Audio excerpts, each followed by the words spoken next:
dans cette nouvelle vidéo dans laquelle nous allons aborder la lune noire dans le signe du Cancer. Donc le Cancer, c'est un signe d'eau, c'est un signe où on est dans une forme d'intériorité, de douceur, de soin, dans un monde, on va dire, de conscience, on va dire de protection d'une sorte de conscience naissante, où il faut effectivement protéger. Il y a une façon de protéger la conscience et donc de protéger toute forme de famille, de personnes.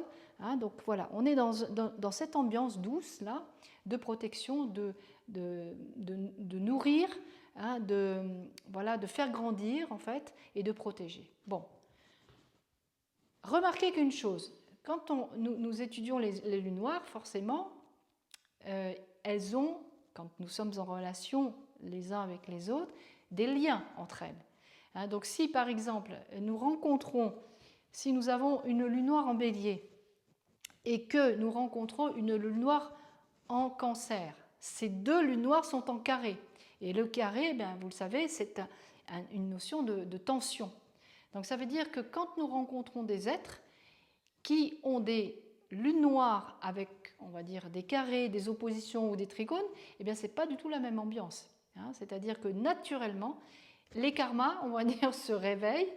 On dit en termes en ésotérisme que les doubles, hein, c'est-à-dire la lune noire, en fait, se réveillent. Hein. Donc, quand on a des lunes noires que l'on rencontre chez les uns et les autres, tac, il y a des tensions, on ne sait pas pourquoi, ça ne matche pas, ou au contraire, ça fait un grand souffle, une grande découverte, et alors là, il y a quelque chose qui circule. Hein, donc là, c'est quand les lunes noires sont en aspect positif, évidemment. Voilà, je ferme cette parenthèse, ça serait vraiment un sujet remarquable que d'étudier les liens entre les lunes noires, mais ça sera un autre sujet. Voilà, c'était juste une petite parenthèse, mais c'est intéressant quand même de regarder dans votre entourage les lunes noires que vous rencontrez, hein, pour voir ben voilà, s'il y a du travail à faire, s'il y a des tensions, on va dire, et de voir eh bien, comment l'autre vient nous chercher, on va dire, réveiller notre blessure, réveiller notre double, hein, et notre karma, en fait. Bon, voilà. Je referme la parenthèse. Et donc, dans cette lune noire en Cancer, eh bien, il y a eu comme une mauvaise utilisation de ce soin, de cette douceur. Hein. Il y a quelque chose de maternel, de maternant. Hein. Le don, on l'a vraiment derrière, c'est vraiment des êtres qui sont emplis de douceur, emplis d'amour en réalité. Hein. D'amour, mais plutôt maternel, qui vont porter, soigner, hein, et voilà, enserrer, on va dire, dans leurs bras voilà, bienveillants. Mais le problème avec cette lune noire, c'est qu'il y a eu un karma autour de ça. Donc ça veut dire qu'il y a eu des bras, oui, mais certainement trop emprisonnants, trop serrés. Et comme l'image qu'on peut avoir, c'est vraiment cette mère, voilà, qui protège, mais qui empêche ses enfants de partir, qui empêche, on va dire, les êtres qu'elle aime de s'affranchir de son soin. Et donc, du coup, elle va les retenir au lieu de les laisser naître. Parce que le Cancer, il protège, c'est la matrice, hein, c'est vraiment l'image de la mère qui porte un enfant et qui, à un moment donné, doit le délivrer, hein, doit le mettre au monde. Donc, toute forme de conscience, toute forme d'être doit être portée à un moment donné, tant que ça n'est pas prêt, mais à un moment donné, il faut lâcher, hein, il faut mettre au monde. Ça veut dire aussi que ces êtres sont habités par le fait d'être enceinte de quelque chose, pas seulement des êtres, mais de soi-même. Ça veut dire qu'il faut pouvoir se donner naissance et oser apparaître, oser naître au monde. Hein, donc il y a des mémoires karmiques là difficiles dans le fait de ne pas avoir eu une matrice qui les ont accueillis, qui les a accueillis, qui a été, on va dire, absent, donc absence de soins. Hein, donc souvent le karma se traduit par le fait que nous avons rencontré dans notre vie l'inverse de cette douceur, de cette chaleur. Donc souvent, bien, ce sont des êtres qui ont été marqués par voilà, une absence de soins, une absence de chaleur, une absence de protection. Donc ils se sont construits un peu tout seuls. Et donc tout seul, ça fait référence au Capricorne. Donc souvent, eh bien voilà, tout ce qui ressemble à une matrice est dangereux. Ça fait référence aux vies passées. Donc, du coup, il faut s'individualiser, il faut se verticaliser, il faut devenir adulte, et voilà, et ne pas rester dans le giron maternel, ou ne pas retenir les gens, ou ne pas retenir ses enfants. Donc, du coup, ben voilà, de laisser grand ouvert, mais du coup, on a une déficience de protection, hein, de s'auto-protéger et de protéger les autres. Du coup, ben voilà, on leur dit, allez, sois grand, tu peux te porter sur tes deux pieds, et on va être dans une ambivalence, évidemment, hein, avec ça. Soit on est trop maternel et on serre trop, soit on n'est pas assez là, et donc on dit, bah, débrouille-toi, hein, tu es grand, voilà.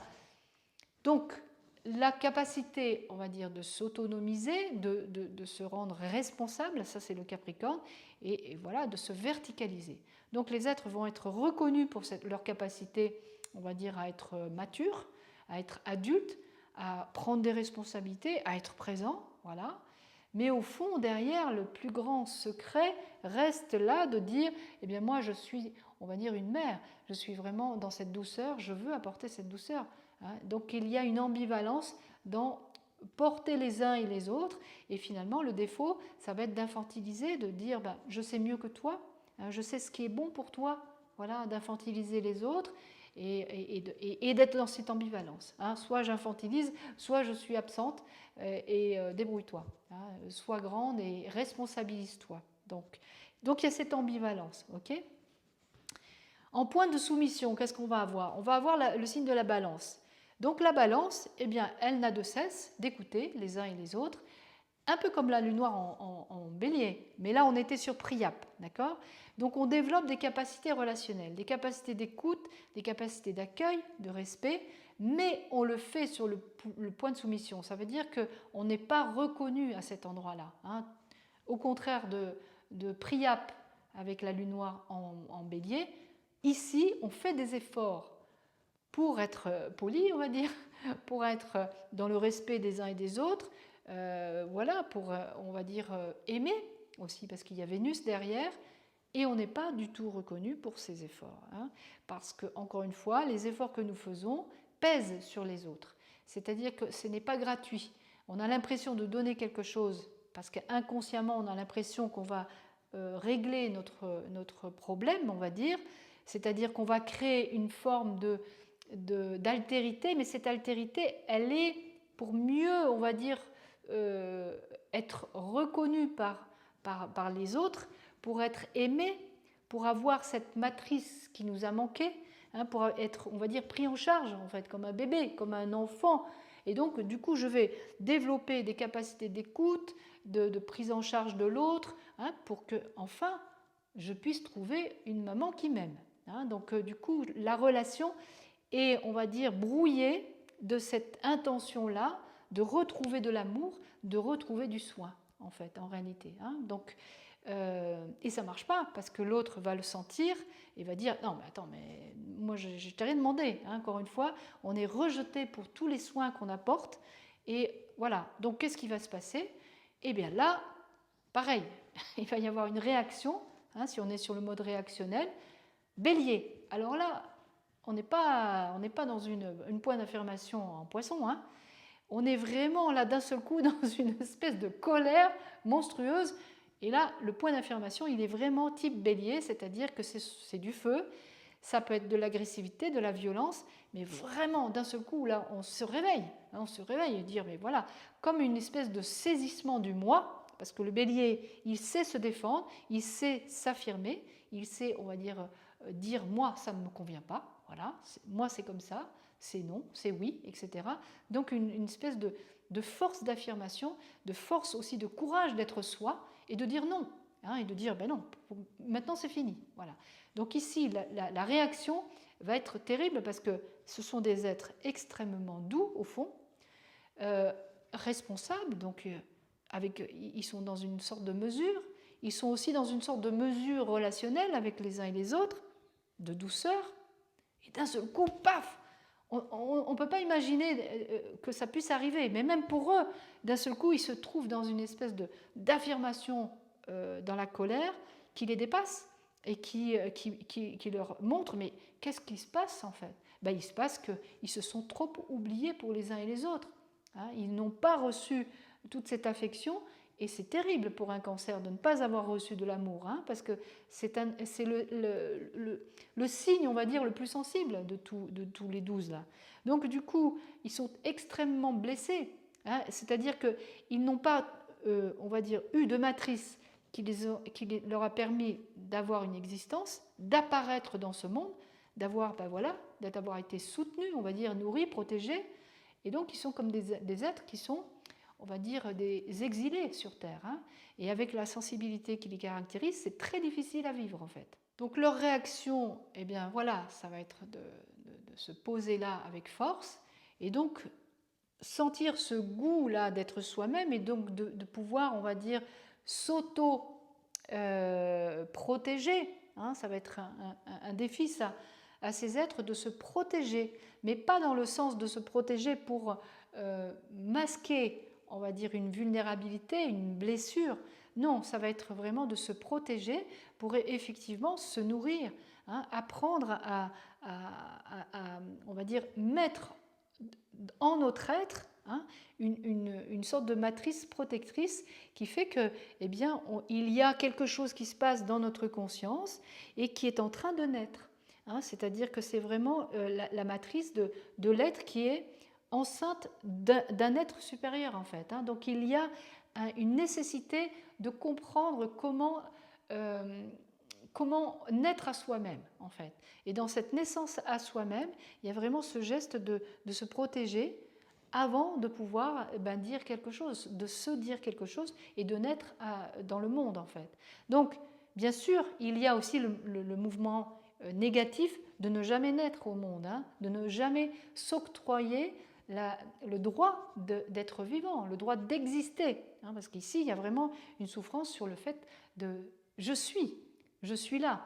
Donc quand ça va, boum, dans le bélier, d'un seul coup, je goûte un petit peu de dire « Ah, mais voilà, là tu me vois, je suis en colère, là tu me vois, j'existe vraiment, je ne suis pas seulement là pour les uns et les autres, en fait. Hein. » Bon, ce sont vraiment des thérapeutes, en fait, qui ont une grande bienveillance pour les uns et les autres. Il faut retrouver cette capacité d'accompagner et aussi de s'accompagner.